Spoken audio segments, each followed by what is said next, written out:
Ce soir Cosmopolis. Bonsoir Robert Pattinson, merci d'être avec nous.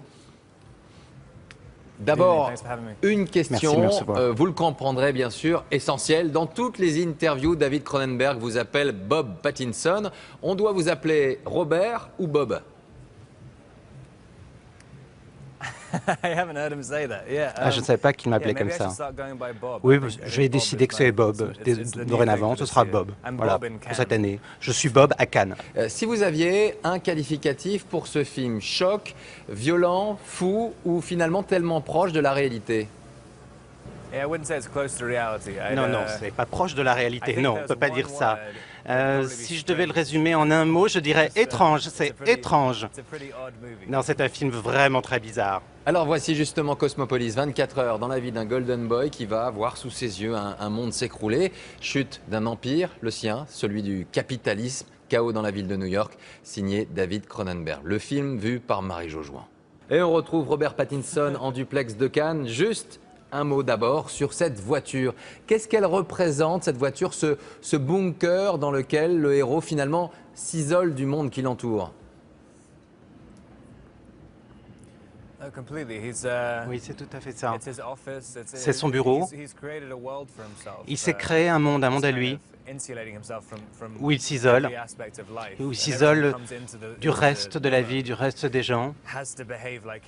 Et dès qu'on entre dans la limousine, il faut qu'on s'exprime comme lui. Il parle d'ailleurs un anglais ou une langue tout à fait étrange.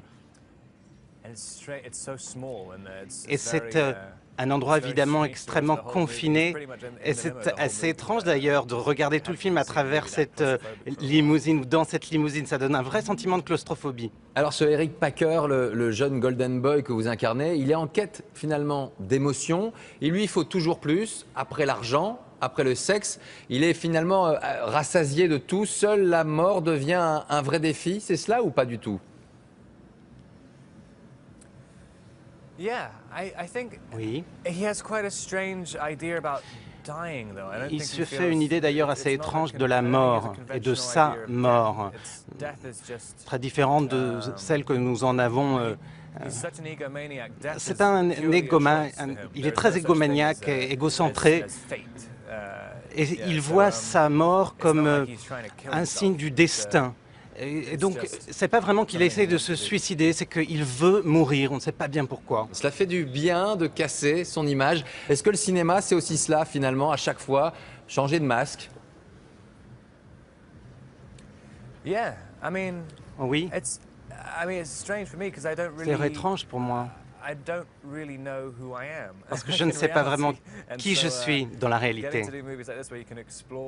Et donc être comédien, c'est aussi la possibilité d'explorer ce qu'on a en soi, peut-être quelque chose qu'on a toujours eu en soi et essayer de se découvrir un petit peu.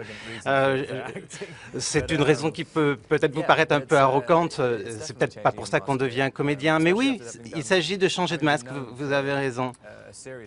Et on me connaît pour une série de films, en tout cas la plupart des gens me connaissent pour Twilight, et là j'ai fait quelque chose de complètement différent, ça m'a beaucoup intéressé. Robert Pattinson, est-ce que vous vous êtes mis au français? Je suis nul. Je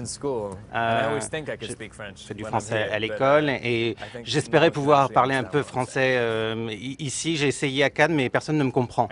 Merci à vous. Réponse pour les récompenses dimanche soir.